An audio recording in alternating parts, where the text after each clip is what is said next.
Hey there, this is Jodi Clock, and welcome to my podcast, I Woke Up Dead, Now What? In our conversations, we'll talk about real issues that everyday people face should they wake up dead without a life after death plan in place. Join me as we explore the how-tos on preparing for you or your loved one's passing without breaking the bank. And let's not forget about those pets too. Now, don't you fall asleep. Hey everyone, it's Jodi Clock, and thank you for tuning in to my podcast, I Woke Up Dead, Now What? Today we're going to talk about one of the most available benefits and one of the most underutilized benefits. What I'm trying to say is, if you were a veteran, and especially if you fought during wartime or served during wartime, there are so many of you out there who are entitled to benefits that either aren't applying for them or maybe are filling out the paperwork not completely. I don't know. But what I do know is I sat down with a gentleman at our local VA at the state level here in Michigan, and he said that an entire movement on behalf of the federal, state, and local VAs is to try to get more veterans to utilize their benefits. Hence, they're giving away money. So what I wanted to do is just point that out just a little bit and try to head some of you folks who deserve some benefits for serving our country on some things you may want to know. So first of all, I guess it would be safe to say that most people who are veterans don't have a clear understanding of what they are entitled to. But according to the VA Affairs, if you served in World War I, World War II, Vietnam, or either of the Desert Storms, even if you participated but did not actually step foot fighting, there are benefits as long as it was wartime. And so what is needed to receive the veterans' benefits is, first and foremost, it all starts with a DD-214, and that is a military separation paper. And if you were honorably, discharged, that's where it all begins, and you should take a look at the Veterans Affairs website and start looking for what's out there. For purposes of today's conversation, I'm going to focus on some burial or death benefits. So again, outside of the active and retired or the honorably separated veterans and their spouse and or a dependent child, these are the folks who can qualify, even if the veteran died first. Okay, so I want to be really clear, loud and clear. The government of Veterans Affairs do not cover all of the funeral or cremation arrangements for anybody, possibly if you died during active duty. But they do not cover funeral and cremation costs for veterans who have been discharged or served out their term. However, there may be monetary funds available for the honorably discharged. What that means is, from the national level, there's a national cemetery. We all think of, the National Cemetery in Washington, D.C., but there are actually 155 national cemeteries in 44 states and in Puerto Rico. So, if you qualify for these benefits, you can be buried there for free. And there are also items that are of no charge. So, if you choose to be buried, as in with a casket, into the ground, you will be awarded a grave/burial plot. Everybody has a different word for it, but the family doesn't get to select it. It's where the government places you. If the government has a columbarium, or the cemetery has a columbarium, for those of you who don't know what that is, that's an above ground vault. This is where cremated remains can be requested versus buried in the ground. They will also pay for the opening and closing of that grave and or the columbarium. The government will also provide a grave liner for those casketed remains. It sounds formal, doesn't it? Well, simply what that means is they will provide a non-sealing vault, which is why they call it a liner, that the casket is placed in, and then they will,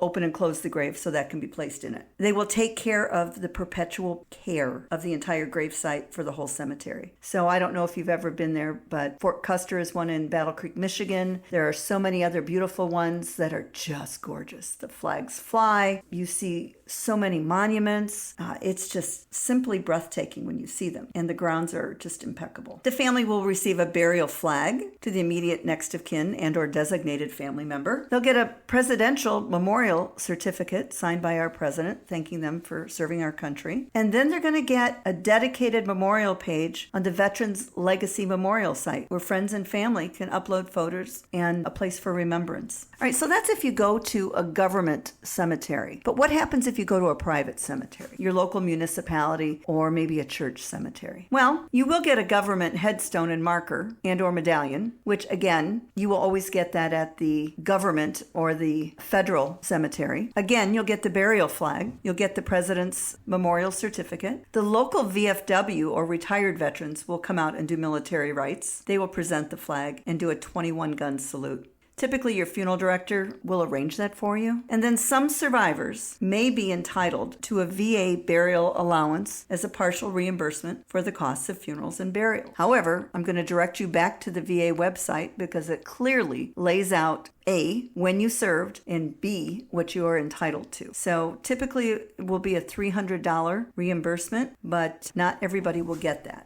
Okay, there are some partial reimbursements for the cost of the funeral under the burial, but again, there are no guarantees, but it never hurts to apply. So take note that if the funeral or the burial costs are not being subsidized, you might want to take a look at that. And the individual applying for these burial reimbursements must be the veteran's surviving spouse, and that does include a same-sex marriage or a union, the surviving child of a veteran, the parent of a veteran, the executor of the estate or veteran's estate, so that could be an attorney, as well as someone they appoint as the executor. One of the qualifications, again, they must be honorably discharged, and they must have died because of a service-connected disability. Died while getting VA care, either at the VA facility or contracted it from a VA facility, and or died while traveling with proper authorization at the VA's expense, either from a facility for an examination or to a place of treatment. All right, that was a mouthful. I want to say this again, because this is where a lot of confusion comes in, and here's where the government really wants to try to give you some money, but it all gets down to what was labeled in the death certificate. So let's just say if you were exposed to Agent Orange, but it says that you died as a result of a car accident, but you've had failing health because of Agent Orange, you need to make sure that your doctor puts other contributing factors. Let's just say if you were treated for COPD or heart issues or diabetes, memory loss. There are so many things that go along with Agent Orange exposure, of which you can find on the Veterans website, that you want to make sure your doctor lists all of the things that happened and that you were suffering as a contributing factor, not just car accident. Okay, that might be the final thing, but maybe you had a heart attack while driving, and that heart attack was caused from a symptom from Agent Orange. There are so many widows out there who are trying to go back retroactively because their husbands died, and they might have died from a stroke, they might have died from diabetes, but they didn't list all of the contributing factors around Agent Orange. And please cover your tracks and look at that. Please talk to your local VA expert. They will make sure that you know how that death certificate is supposed to be written, and possibly you can have that conversation with your physician. Sometimes they will take care of that ahead of time, as long as you know what you need to write as someone's health is failing. Sometimes you can go back and have that amended. But make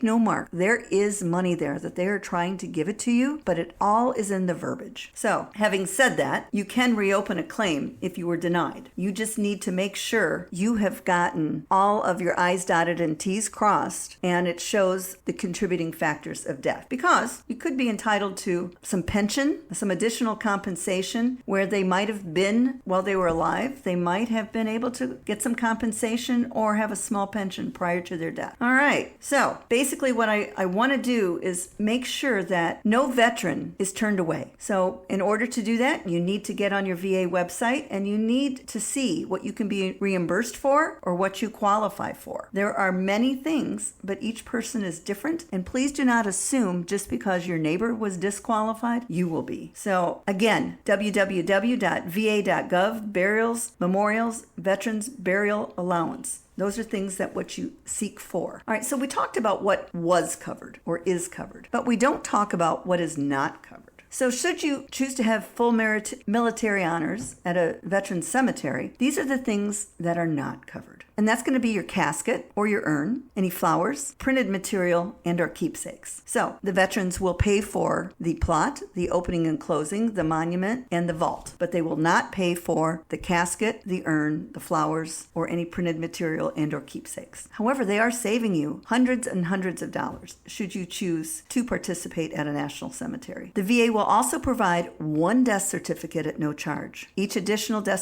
certificate after that the family buys is at the cost of whatever county death happened in. For example, Muskegon County, Michigan, the first raised seal, which is original, that little seal that's on there, is $20. Anything after that is $10 should you order death certificates at the same time. So, can you contact the VA cemeteries ahead of time? And that answer is yes, a resounding yes. They have what they have created, a pre-need determination of eligibility program. Say that again, mouthful. Pre-need determination of eligibility program. This department will provide eligibility determinations for the ability to participate or be interned into a VA national cemetery prior to the time of need. In order to even qualify for that, you must submit your VA Form 40-1007 application. Again, it's on the website. It's a mouthful. But basically, you're going to also have to include your DD-214. We know the government, they love paperwork. They love to say no, but lately they are pushing saying yes. And so please, please, please jump over to jodyclock.com, get on my blog, jump on the Veterans Benefit blog. And in there, it's going to have the toll-free numbers. It's going to have the email for the eligibility pre-need organization, and they're going to have the address for the National Cemetery.